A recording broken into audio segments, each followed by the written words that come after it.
Hi everyone, and welcome to our Building Momentum for 2021 12 Key Payment Predictions panel. I'm Nikita Hyatt, and I'm the Managing Director in Europe for BlueSnap, the all-in-one payment platform. Before we get started, a couple of logistics.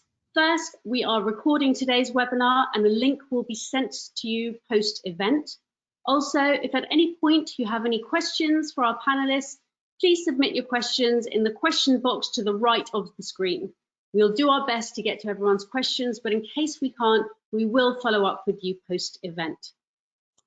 So today, I'm going to be talking to you about the key payment predictions for the new year with some of my esteemed colleagues. Let's start by introducing everyone.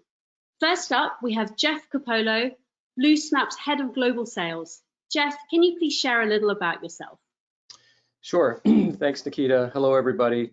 My name is Jeff Capolo. I'm responsible for global sales and partnerships for BlueSnap. I'm located in the Boston area where we're headquartered. I've been in the payment space for about 25 years and 8 years with BlueSnap. My experience is mainly around payment processing and global e-commerce. And hopefully we can offer some helpful insights today into the trends we're seeing and what to expect in payments in 2021. Thanks for having me. Great, thanks, Jeff. Next, I'm excited to introduce Adam Maudsley, VP of Global Partnerships at Splitit, the leading installment-based payments company and a strong BlueSnap partner. Welcome, Adam. Thank you. Nice to be here. So probably with the accent, I'm Australian, but living in the San Francisco Bay Area. Been at Splitit, running partnerships here for the past year. Similar to Jeff, background in a lot of payments, where Klarna, Braintree, and PayPal. So I guess with my grey hair, that means I'm a buy now, pay later and digital payments expert. So nice to meet everyone. Great, thanks, Adam.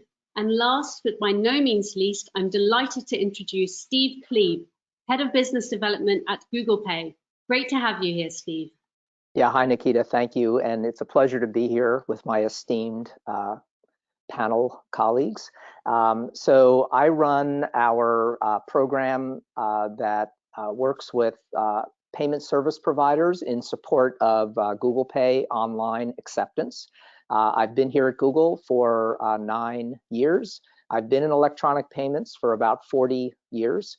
And some of the companies I've been with previously are Verifone, and CyberSource, which are two names most people will recognize. I'm a just termed out member of the board of directors of the Electronic Transactions Association. So again, it's a pleasure to be here. Thank you. Great. Thank you, Steve. We are very happy to have you here. So now, before we start our discussion, I'd like to give everyone a quick overview of the predictions and kind of how we've got here. So I think we can all agree that 2020 was quite the year. From the wildfires in Australia, coronavirus pandemic, lockdown, demonstrations, murder hornets, uncertainty. If you've had a nightmare about it, 2020 was the year that it could happen. But despite the hardships, uncertainties, and tragedies, I think it's fair to say that 2020 was also a year of coming together and tremendous growth. People had to be innovative, businesses pivoted and had to approach things in different ways, and the world of online commerce in the space of a few months accelerated by 5 years.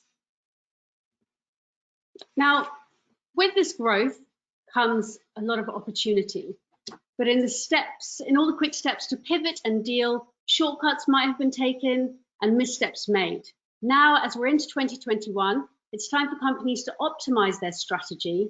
And because payment technology and how both businesses and consumers use it has changed drastically, and ultimately receiving payments is essential to every business. Now, to help you, BlueSnap's payment experts have put together 12 payment predictions for 2021. As a quick recap, these are: corona-free payments, also known as contactless payments, are here to stay.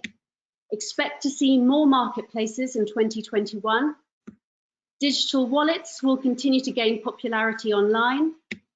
With the rise in online commerce comes a rise in fraud. But fear not, PSD2 is the answer. Merchants need to offer localized payments to compete in cross-border commerce. Installment payments will be everywhere. Communication is key to avoid chargeback mayhem. Businesses are going to be maximizing profits by looking at low-cost payment options and minimizing payment integrations. Omnichannel is going to become more of an expectation, and a boom in ISVs, independent software vendors, using integrated payments. Today, our payment experts are going to take a deeper dive into these predictions and see how we can help you pave your way for 2021. Now, we can't talk about anything without talking about coronavirus pandemic. It has affected everything people and businesses do, including the way that we pay. Now, at BlueSnap, our CEO has the term corona-free payments, also known as contactless payments. And I think, Steve, contactless payments, corona-free payments is one of the things that's at the heart of Google Pay and you know, the stuff that you guys are doing. Talk us through what you're seeing happening with contactless payments. Yeah, thanks, Nikita. And yeah, the other term is touchless payments. You know, there's been a lot of terminology used. We absolutely saw a step change occur, both online, you know, and at the physical point of sale. As soon as the pandemic really sunk in, I mean, we all saw sort of the world fell off the cliff in March. And then, you know, March was over, April came, people started adapting, and I think we are forever changed. While I think there might be, you know, some settling back, you know, once the world returns to some semblance of normal, but I think most of us believe the world has, you know, really changed, you know, permanently. Every partner, ecosystem player, merchant, I talk to a lot of merchants, you know, every single one I talk to, you know, they've acknowledged, if they haven't already stepped up their game, they've acknowledged they absolutely have to step up their game and optimize, you know, all of their digital channels. You know, no one wants to be caught, you know, again, in a situation where, you know, they can't accept payments digitally, and have their customers have a really good experience. You know, personally, it was very frustrating, especially here in the US. You know, pre-pandemic, working on Google Pay, I would go into a store and, you know, I would say, you know, they would ring me up and, you know, I would take my phone out and say, you know, I want to tap my phone. And the clerk would look at me like I had just landed, you know, from Mars. And they'd say, oh no, we don't support that. And I'd say, oh yes, you do, because I recognized the terminal. I knew it supported it. That comes from having worked at Verifone for 9 years. And I would say, look, just type in the dollar amount, don't argue with me. Of course, I didn't say the don't argue with me part. And they would type in the dollar amount. I'd tap my phone, the little thing would ding dong, and the payment was done. And you know, they would look at me like, I was the second coming. But now, you know, from May or June on, there isn't a single merchant, you know, that has, that hasn't recognized, you know, that they need to support, you know, contactless payments. Their clerks need to know, you know, how to deal with it, etc. So it truly has been a step change. Amazing. And I mean, I think something like 9 out of 10 payments in 2020 in the UK were contactless. So I mean, you know, we are obviously a little bit ahead here, but yeah, I think it's amazing. And also, it's not just in B2C. I know, Jeff, you and I have had a lot of things happening at BlueSnap in terms of B2B businesses and their corona-free payment requirements. Tell us a little bit about what you've been seeing, Jeff. Yeah, so I mean, everything Steve just commented on, I think this acceleration, this shift to digital is also happening on the B2B side. Businesses have the same expectations that consumers have. And I think innovation tends to happen a little more quickly on the consumer side, but there's still innovation happening on the business side of things. And I think it's starting to really accelerate because of that shift. So, businesses want simplicity, they want efficiency, they want to remove paper checks, they want to get paid faster. And these things are now happening in the B2B space as well. Not only in B2B, but there's certain lagging verticals. So if you think about, healthcare payments and how painful that can be for all of us, I still get paper bills from my dentist and I have to write checks and send them. But these software companies and these platforms are all innovating in ways to make that same consumer frictionless process happen on the business side as well.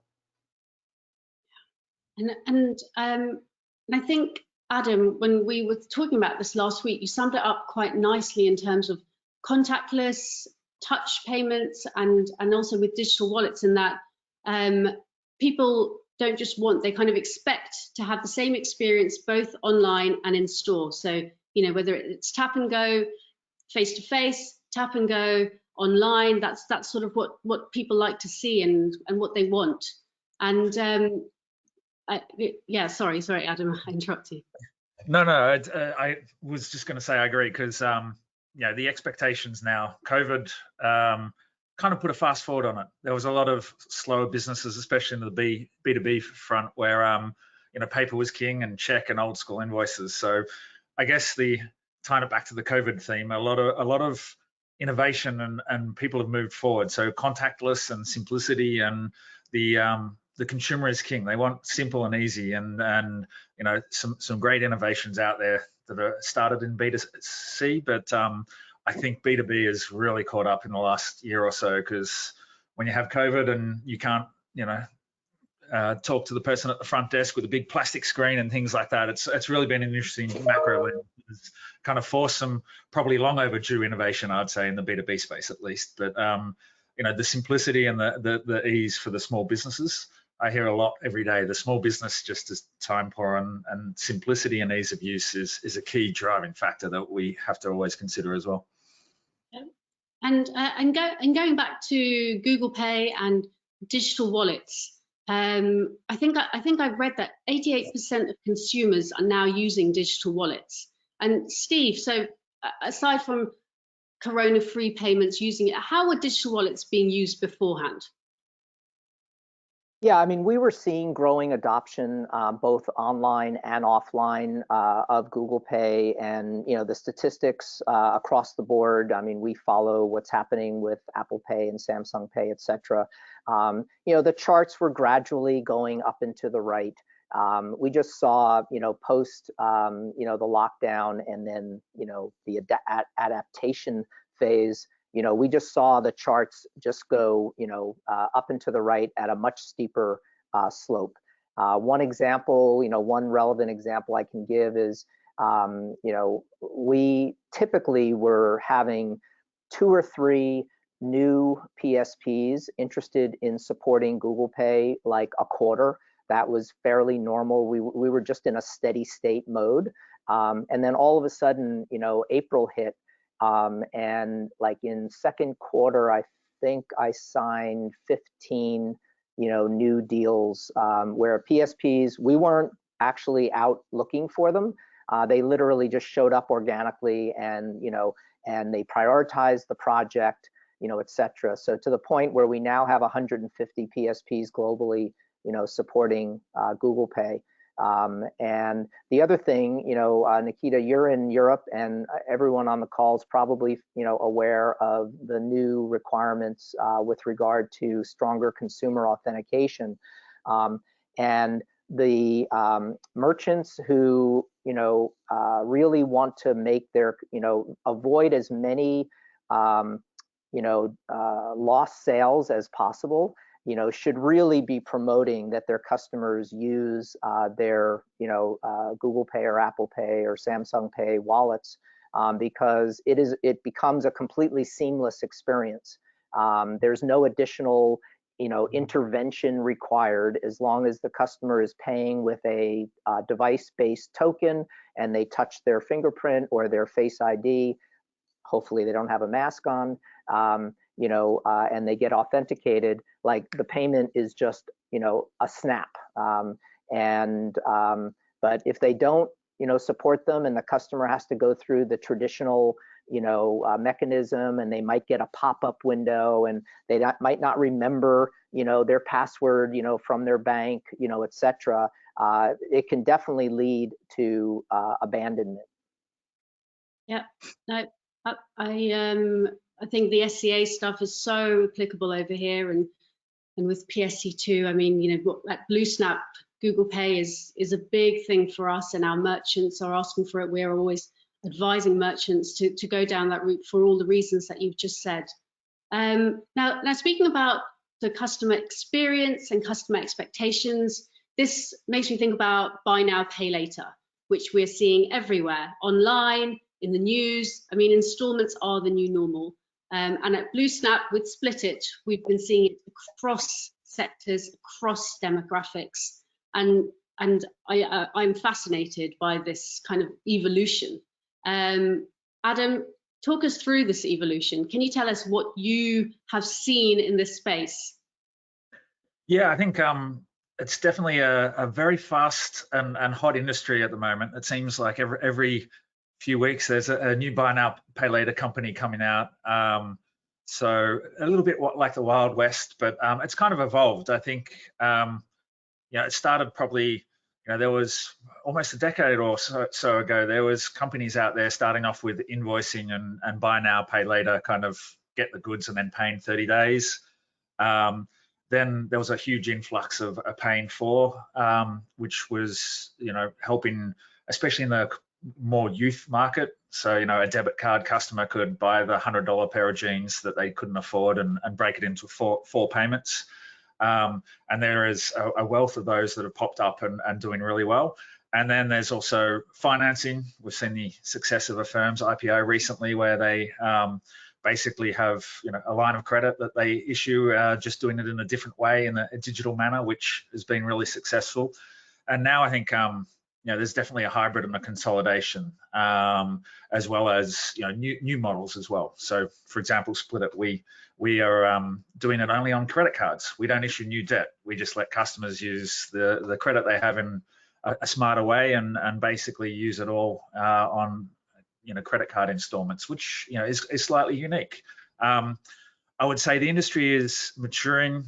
There's a lot of regulatory impacts and scrutiny at the moment. I know the FCA in UK recently has announced a whole heap. ASIC, the governing body in Australia, is doing a lot of research and scrutiny there. So very hot industry. I think the demand, it started off as a bespoke option, but people are seeing the value of average order values and conversions, and it's really evolved. So no longer just a youth or a debit product now, really or a subprime in financing. There's basically a buy now, pay later option for all of your needs. And from a merchant, I usually try and drive it back to, what's your customer problem? Like, it's not one size fits all. There's different flavors, so to speak. So, if you're a merchant, you really should assess what problem you're trying to solve with as a key defining factor. And I think, the macro trends are continuing. COVID is also, at least for our business, we had a huge growth. We were a bit cautious. We weren't sure how it was going to go, but COVID, with how many millions of people lost their jobs globally, financial flexibility has become really important. So even if you have, a credit limit or money in the bank, people are looking at alternative ways. So I saw a stat last year, and this was, just at the start of COVID, that, there was, over a third of US consumers had used buy now, pay later. So I'd say the evolution has definitely come from being an edge case of, targeting a niche consumer to kind of almost expected nowadays. But with that, I always caution and say that find out what your customer is. There's impacts of who you should use or why you should use it, because aggressive interest rates, if you end up paying 30% interest and get reported to a debt collector, or all sorts of issues that some of the providers may have unaffected consequences. So I think it's a really interesting space. We'll see more and more people pop up, I think.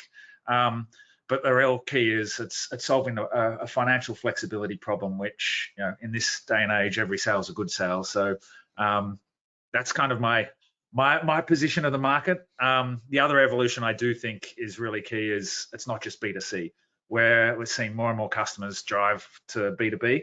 In a COVID world, you can't go to a trade show and sign a physical contract. So actually helping out, get vendors and you know, provide flexibility for cash flow and getting paid faster as well. So huge industry, growing really fast, you know, almost ubiquitous, but I still think there's more exciting stuff to come as well. Yeah, and on that sort of B2B side, I know that Jeff and I have worked on a couple of projects specifically looking at installments in the B2B sector. Jeff, do you want to say a little bit about that? Yeah, sure. I mean, so Adam's the expert on buy now, pay later solutions, but we as a payment provider, we've seen a growing interest on the B2B side. So you're absolutely right in that. So I think about clients in sort of the law space, law firms billing clients, accounting firms billing clients. So these are larger AOVs, but they're looking for ways to, you know, split those payments and make payments happen easier for the customer. You know, at the end of the day, I think the value proposition for merchants is really about growing sales, and the buy now, pay later solutions accomplish that. And so, yeah, I think it started out as kind of a logo grab. A lot of these companies were out grabbing the sexy, you know, retail brands, and now it's shifted to apply the same model to businesses and maybe less sexy situations, but it's very effective in both. So, yeah, we're seeing growing demand for that, and you know, we have a great relationship with Split It, and it's been very effective for our clients. Yeah, I think with like installment payments, I love how it's kind of in so many places. A friend of mine was telling me that her Botox clinic lets her pay for her Botox with in installments as well. So you know, like it's sort of everywhere. Like you said, Adam, it's not just something that's for millennials or, you know, like when you buy a car or a sofa. It's sort of across the board. It used to be common mainly for high average order values, and we're seeing it down to things that are like $35 or $50 or $100. So it's really become kind of a mainstream payment method for almost any size transaction. Yeah, one quick comment that I would make is, you know, those of us who have been involved in payments on a global basis know that there have always been differences from region to region and culture to culture. Like Canada's more debit-oriented country. You know, Japan is more prepaid cards. I mean, Germany is, you know, direct bank transfers, you know, etc. Brazil has always been known, you know, as the country, installment payments, you know, has always been kind of just the thing there. That was just the accepted thing. It's amazing to me, you know, how quickly, you know, because that's been around for like decades. And like, it's amazing how quickly, you know, this new phenomenon with buy now, pay later has just like exploded across like every geography, you know, every situation, etc. It's truly been, you know, exciting and amazing. Yeah, and that's a good point about Brazil. My Brazilian friends, no matter how small it is, will always pay with boleto over there. I think, you know, when you pay it. Right. And, yeah. Okay, so slightly different topic, but in the wake of the pandemic, companies are also looking for ways that they can reduce costs to maximize profits. And one of the things that I know that I've seen is looking at different payment methods to help with this. So electronic transfers like ACH in the US, SEPA in Europe. Now, Jeff, what role do these payment methods have? Yeah, so Steve touched on it. I mean, there are certainly regional differences in the payment methods that businesses prefer to use. So you just named a few of them, but you know, bank transfers are a low-cost payment method that are becoming more and more popular. So we're seeing a shift to that, and I think that's going to continue in 2021 and beyond.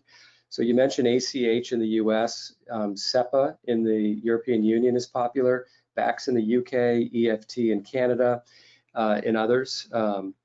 So I think businesses utilizing these bank transfers, and even consumers, it's a less costly way to transact. We're also seeing businesses where there are opportunities to optimize other things too, and I'm referring more to card payments. So if you think about their acquiring setup and how they're managing currencies and settlements, businesses today can, if they're operating globally or in different regions around the world, they can leverage those legal entities in those other markets, establish accounts with local acquiring banks to keep those payments local. What that does is reduces cross-border fees, and also they can sell in a like-for-like manner, meaning the currency they're selling in is the same currency we settle to. So again, selling in that like-for-like manner and providing local acquiring will save the business money on those cross-border fees and foreign exchange fees. So those are a couple of the big things that I'm seeing in terms of businesses reducing cost. Yeah, Nikita, if I can interject, so we have some direct experience with the new open banking realm that's happening around the world. We launched a product about it's almost going on 3 years ago now in India, and it originally had a different name, but now it's literally been called Google Pay India. And we have over 100 million monthly active users using this service. And what happened in India was that the government realized that their whole economy was being held back, by the lack of accountability and electronic payments. And so the government basically mandated that all of the banks participate in an open banking arrangement, and it included authentication. So every consumer in India, there's a single common standard for authenticating the consumer, and then there's this open banking. So those two things together are really the essential elements that make it work.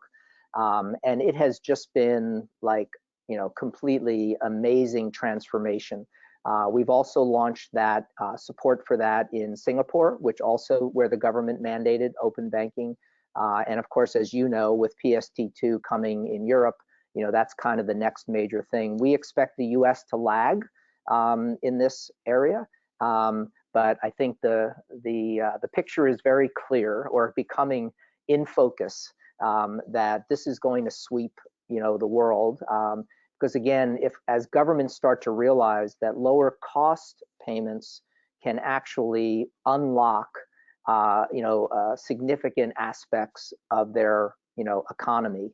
And we've seen over the years, we've seen examples of this, like the governments throughout Europe controlling cross-border acquiring fees. We've seen the Australian government interject themselves and set the interchange fees. We've seen the Durbin amendment in the US, but this open banking is truly going to change the game.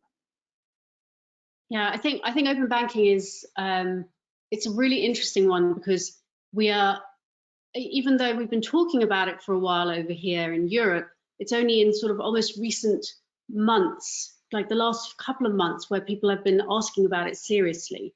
And I think it's kind of a combination of businesses want to offer it because of the lack of chargeback risk, but also there is, for high value stuff, there is always been this interest in bank transfer, and the open banking flow makes it so much better. So I think open banking is definitely one to watch. I think I'm interested to know how many consumers over here will be choosing that as a payment method. That's the bit that I'm kind of curious about. That if I had the choice of paying on my card or doing a bank transfer, I think I would use my card in my Google Pay wallet. Yeah, the various attempts to, here in the US, use the ACH for this have typically failed, mainly because of the lack of real-time nature, of the ACH. So, merchants, other than for like bill payment, like almost every utility company allows you to pay your bill, by tying it to your ACH. But for regular spontaneous commerce, where there's a potential for risk or fraud, most merchants, have not been interested, and I think consumers are, have been nervous as well. But that's why these new open banking approaches, where there is standards established, and it's not just APIs, but it's actually combined with the authentication, capabilities that are going to make it feasible. And with the adoption now of, I think we've seen that there's consumers have an appetite to try new things. They're doing contactless more than they ever done before. They're doing buy now, pay later. We're seeing what's happening. It's different in some of the emerging markets like India and Singapore, and especially when the governments just triple down and promote it and support it. That obviously has a huge impact. Yeah, I think in the US, Americans love credit and they love their reward points. So trying to shift that behavior can be pretty difficult. So unless there's a convenience fee or a surcharge, a lot of Americans prefer to pay with credit and get their rewards. Yeah, and that isn't going away anytime soon. Nope, I'm one of them. I was just going to say, having worked at Braintree, who owned Venmo for a while, the interesting one, there's different use cases on the rails, but putting a weird social feed where people could actually see it, different demographic. I don't really personally see the benefit of sharing that I'm paying someone back for pizza, but once you get the open banking rules, there's all these other innovations that can be built on top of it. The banks have done Zelle in the US, which is a little bit clunky, but then you go down to another end of Venmo. So I don't know. It's once you get the rails in there, I think it's ripe for innovation, because there's a lot of gaps in instant bank payments that could use a little bit of greasing of the wheels to make it easier. Yeah, well, especially in the pandemic with Zelle and Venmo, I know personally, like the people who clean our house, the guy who my barber who's now been coming to my backyard, to cut my hair. Yeah, I still have a little left. I should get a number. This is a home haircut, so don't judge me. But Venmo and Zelle have just been like a godsend. Yeah, I think this. I'm really interested to see how this is going to go this year. And switching gears for a moment, another area that's been booming, and it's an area that BlueSnap have invested heavily in our tech offering, is marketplaces. Jeff, can you talk a little bit about how technology has changed for marketplaces and why businesses are interested in pursuing that business model? Sure. So you're absolutely right. We're seeing huge growth in marketplaces. It used to be about sort of the pure play marketplaces. We're talking about, the Amazons, the Etsy's, the eBays.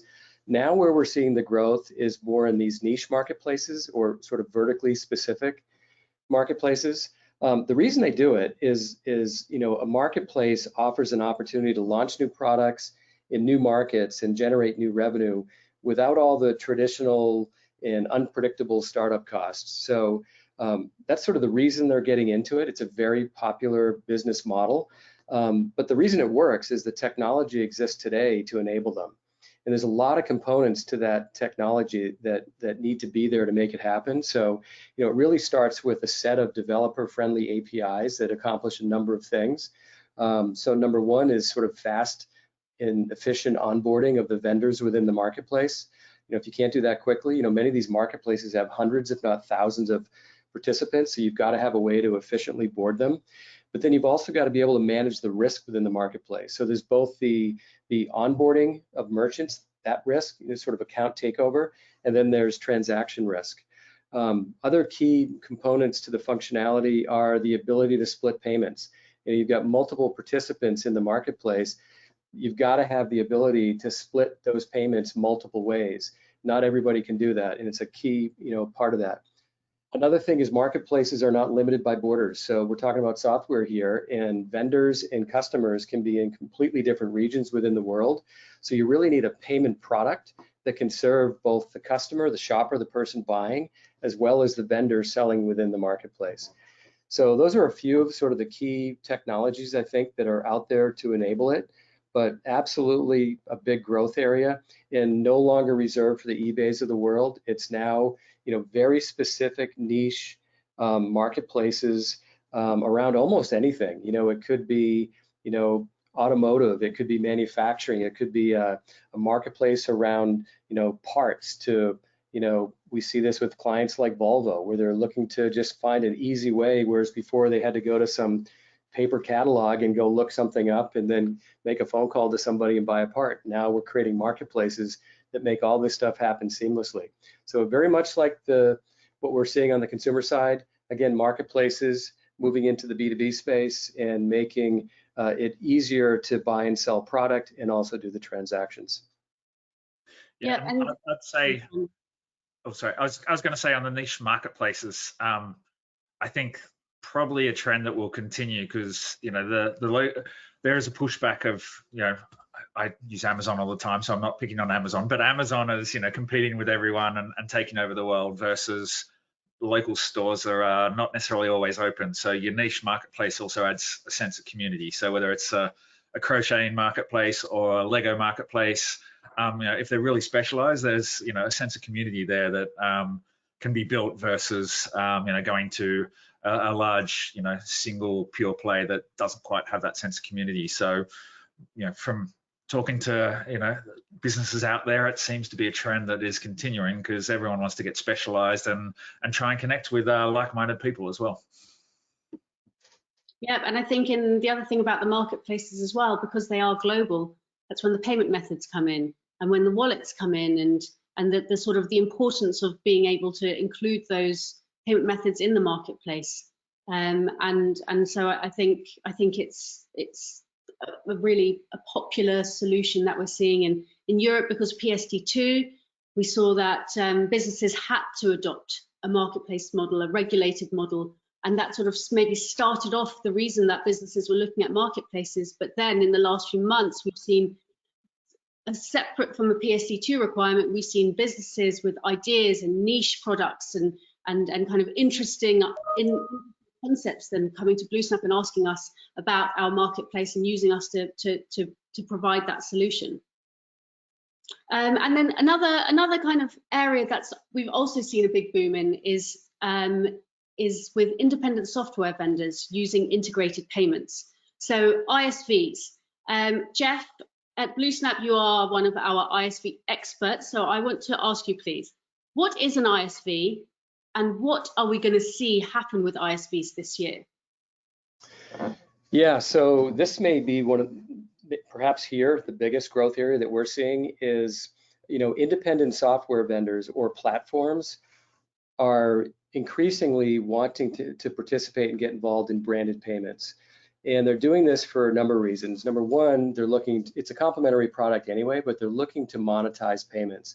And there's some great examples of that out there. Maybe the biggest one is Shopify Payments.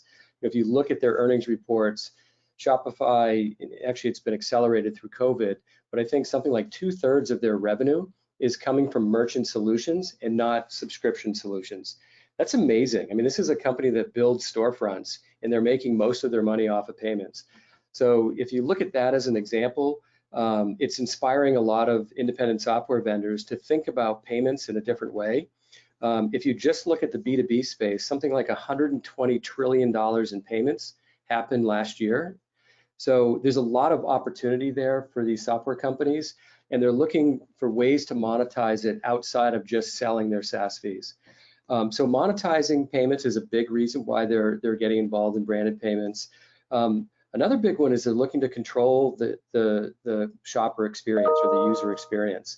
So today they typically enable and manage and support could be 15 to 30 different payment gateways.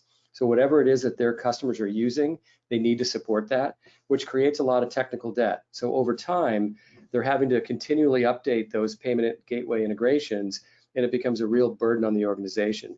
So what they're discovering is if we may have to be agnostic and we may have to support many, but if we offered our own and we made sure that at least that payment solution was truly robust, you always have that as an alternative.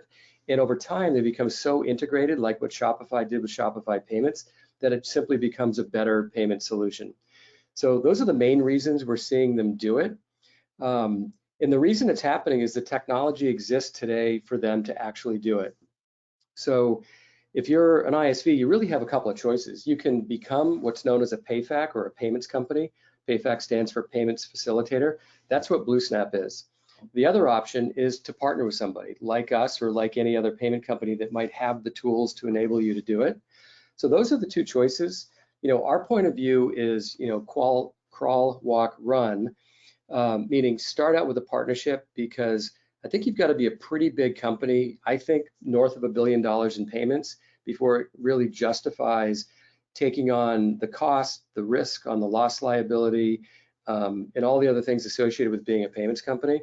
But there are solutions out there, obviously us included, that can provide that toolbox for an ISV to get into payments, monetize it through a revenue sharing arrangement, offer a better user experience, fully integrated into their product. And we're seeing a lot of growth in that. It's very niche oriented. We're seeing this happen in healthcare. We're seeing it happen in field service management. We're seeing it in ERP and CRM systems. It used to be that payments was kind of bifurcated from everything, and yet that's the last mile and maybe the one that matters most. And taking a payment, because we're all in business to make money. So anyway, we're seeing a lot of growth in vertically oriented ISVs. Yeah. Yep. And I'd just say I'd agree. Seen it a lot of that. Payments, now is the smooth simplicity and experience that can build on like your marketplace or PayFac products. Everyone wants to make things seamless, so it's not just about owning the payments; it's owning the experience. Customers are getting more educated and expect more, which is a good thing. Yep, I think ISVs is that whole area is. I mean, there's so many different parts and different businesses and companies that want to think about becoming PayFacs and then actually want to use a payment provider and not have to deal with the sort of admin that comes with it. I think it's sort of, we're seeing that journey develop. Now we don't have very long left. I've just got one last topic that I want to ask you three about, and it's something which we've touched on throughout, and it's about global commerce. So, kind of the orbit of people that we see face to face has got smaller, but then so has the world. So I spend as much time with Jeff and the US team as I do with my UK team. I spend as much time with having cocktails with my friends in New York as I do with my friends in London. Now, I would like to ask each of you, what do you see happening with global commerce this year, and what are you going to what do you expect, and what would you like to sort of tell people that are watching this about global commerce and kind of specifically in the area that you're in, what you're expecting to see this year? I can start. I think the main message I might put out there is, I think companies, businesses need to think about where they're going. So we often find merchants or even software platforms looking to get into integrated payments. They might think about their primary or local market. So maybe it's a US company and they might optimize for that one solution without really thinking about what it means to then go serve their customers in Canada, the EU, UK, Australia. And what happens is they wind up with multiple integrations that becomes very complex to manage. Reporting and reconciliation can be really difficult. So I think that people need to start thinking that commerce is becoming very global, and it's pretty easy to go global. The tools and the technology exist out there to do it. So I think it's important on the front end to be thinking about where you're going to be in 3, 5, 7 years, and not lock yourself into a setup that makes it very difficult to get there. And we were talking about ISVs. When you think about becoming a payment facilitator or just partnering with somebody, it might be pretty easy to become a payment facilitator in one country, very difficult to get the licensing and to do that in other countries. And even with partnership, not everybody's set up to enable a solution in multi-region. So that would be my message. Really think about where you're going to be in 3, 5, 7 years, but the technology is there to do it now globally. Right. Steve? Sure. So what popped to mind is we have a program at Google. It's called Market Finder, and it's actually run as collaboration across a couple of different teams within Google. It was originally built from our ads team. And you know, businesses would come to Google and say like they're doing really well in France, but they want to expand to the UK. And they were struggling, and payments, there were sort of three legs on the stool: customer service, logistics, and payments. Like those were like the three like really challenging, you know, pieces of the puzzle. So we put this program together, and it's got an entire consulting component, and I think it's available to any Google Ads, you know, customer to participate in the program. There's a survey that gets done, etc. But the thing that I think surfaces pretty consistently is a company that's based in the US. People think that like payments, like what they're used to experiencing, like is satisfactory. And so the first realization that people need to come to is that payments are extraordinarily diverse and complex. And so, you know, they really need to understand that, have the appetite to learn about it, and make sure that they're picking partners, partner or partners, you know, that can actually, you know, help them, you know, address what are very complicated challenges when you start conducting commerce, you know, across borders. Thanks, Steve. And Adam, love to get your thoughts on this. Yeah, I think unfortunately COVID's, you know, and global lockdowns likely to continue for at least the first half, hopefully not, but so I think with that, global, like e-commerce is going to continue to become more global. It was always borderless to start with, but when you can't go to local shops or malls or things like that, the trend is going to continue there. So with that, I think, Jeff, you mentioned it before, I think tech debt, a lot of truly global companies don't want to have 20 different integrations to do things. So I think at least in the installments world, you know, a truly global platform and simplicity as you look to expand in a fast manner. You don't always want to have expertise in every single country you want to go to, so relying on partnerships there.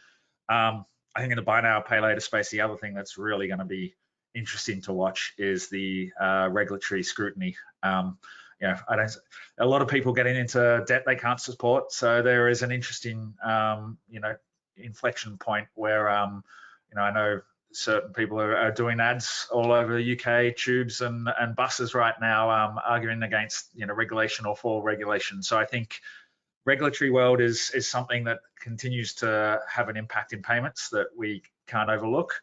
And then the third thing I always think is, you know, the consumers just act on simplicity. You know, if you make things overly complex in any aspect of anything, it just turns people off. And unfortunately, there's a lot of choice there. So, you know, keep it simple and shine it back to a customer experience is always a good thing.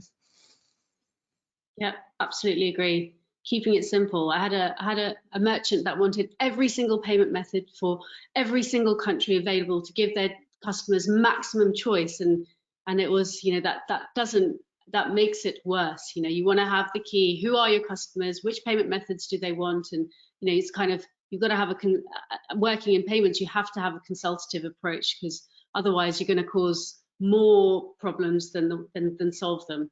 So I think, yeah, big fan of keeping things simple.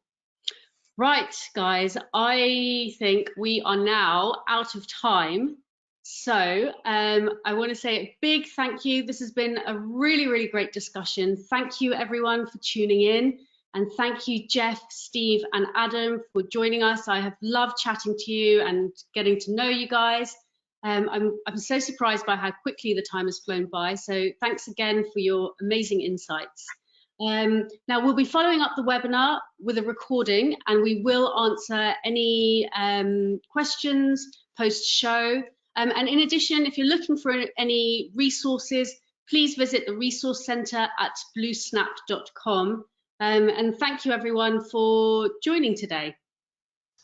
Thank you, Nikita. It's great. Thank you, Nikita. Great job. Stay safe, everybody. Likewise.